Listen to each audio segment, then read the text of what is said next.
So welcome to my YouTube channel. আজি এটা video' বনাইছোঁ। ভিডিঅ'টো হ'ল যে আধাৰ কাৰ্ড আৰু ভোটাৰ কাৰ্ড কেনেকৈ লিংক কৰিব। প্লাছ চৰকাৰৰ নিয়ম অনুযায়ী আগষ্টৰ 1 তাৰিখৰ পৰা এইটো চলিছে। তো আপোনালোকে নিজে মোবাইলত কৰিব পাৰিব। তো বলক ভিডিঅ'টো আৰম্ভ কৰোঁ।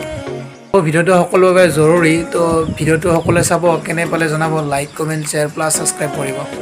আপোনালোকে আপোনালোকৰ নিজৰ মোবাইল প্লে ষ্টৰত যাই কিনে লগ ইন কৰিব ভোটাৰ হেল্পলাইন। তাৰপিছত এইটো যে আহিছে তাত ক্লিক কৰিব। ক্লিক কৰাৰ লগে লগে অকণমান ৰখিলে আপোনাৰ এপটো ডাউনলোড হৈ যাব। তাৰপিছত এপটো খোলাৰ পিছত এনেকৈ এখন এণ্টাৰপ্ৰাইজ খোল খাব। তাত আপোনালোকে ক্লিক কৰিব। ক্লিক কৰাৰ পিছত ইয়াত দেখিছেনে মই চিন দিছোঁ ভোটাৰ ৰেজিষ্ট্ৰেশ্যন কাৰ্ড। তাত ক্লিক কৰিব। লাষ্টত তলত দিয়া থাকে এইটো অপশ্যনত ক্লিক কৰিব। ক্লিক কৰাৰ পিছত অকণমান সময় টাইম ল'ব। তাৰপিছত আপোনালোকে মোবাইল নম্বৰ দিব, OTP দিব। মই মোবাইল নম্বৰ OTP দি আছোঁ, আপোনালোকেও নিজে দি ল'ব। তাৰপিছত এনেকৈ দিব আই হেভ এ আধাৰ কাৰ্ড আছে, আই হেভ এ ভোটাৰ কাৰ্ড আছে যদি আছে দিব, নহয় যদি নাই বুলি দিব। প্ৰায় সকলোৰে থাকে, আছে ইয়াত দিব। ইয়াৰ পিছত আপোনালোকে ইয়াত ভোটাৰ কাৰ্ডৰ নাম্বাৰটো দিব। তাৰপিছত আপোনালোকৰ ষ্টেটটো ছিলেক্ট কৰিব। মই ইয়াত কৰি দি আছোঁ, আপোনালোকেও কৰি ল'ব। এইখিনি হৈ যোৱাৰ পিছত আপোনালোকে ইয়াত তলত যিটো অপশ্যন আছে তাত ক্লিক কৰিব। ক্লিক কৰাৰ পিছত অকণমান এইটো দেখিছেনে প্ৰচেছ আহিছে। প্ৰচেছ কৰি এনেকৈ এখন এণ্টাৰপ্ৰাইজ খোল খাব। ইয়াত লিখা আছে ডিক্লেৰেশ্যন। তাৰপিছত ইয়াত নেক্সট বুলি ক্লিক কৰিব। নেক্সট বুলি ক্লিক কৰাৰ পিছতে বেলেগ এখন এণ্টাৰপ্ৰাইজ খোল খাব। ভালকৈ পঢ়ি যাব, ঠিকে আছে নাই। ইয়াত দিয়া আছে আপোনাৰ মোবাইল নম্বৰ, আধাৰ কাৰ্ডৰ নম্বৰ, তাৰপিছত ইমেইল এড্ৰেছ, প্লেচ আপুনি গোটেইখিনি দিব।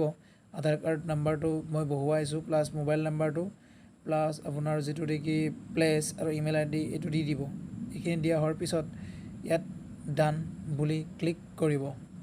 এইখিনি হোৱাৰ পিছত আৰু এখন নতুনকৈ এণ্টাৰপ্ৰাইজ খোল খাব।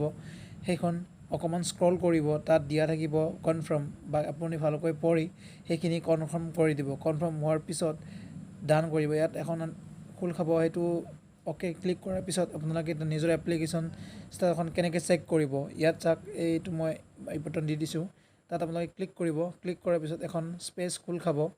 স্পেচখনত দিয়া থাকিব, দিয়া আছে ষ্টেটাছ অফ এপ্লিকেশ্যন। ইয়াত ক্লিক কৰিব। ইয়াত ক্লিক কৰাৰ কিছু সময় পিছতে এখন এণ্টাৰপ্ৰাইজ খোল খাব, আৰু সেইখনত আপোনাৰ যিটো নেকি এণ্টাৰ ৰেফাৰেঞ্চ ID সেই নাম্বাৰটো দিব। অকণ আগত যিটো অ'কে ক্লিক কৰিছে ইয়াত এখন ৰেফাৰেঞ্চ ID আছে, তাত আপোনালোকে দি দিব। তো এনেকৈ চাব পাৰিব। বুজিবত অসুবিধা আছে তো প্লিজ তলত কমেণ্ট কৰি জনাব, আৰু কেনে হৈছে ভিডিঅ'টো চাই কেনে পালে তাকো এবাৰ জনাব। গতিকে আপোনালোকে আপোনালোকৰ নিজৰ ভোটাৰ কাৰ্ড আৰু আধাৰ কাৰ্ড লিংক হৈছে নে নহয়, যিটো নেকি ষ্টেটাছ লিখা আছে তাতে আপোনালোকে নিজে চেক কৰি চাব পাৰিব। তো আজিলৈকে ইমানে, বাই বাই।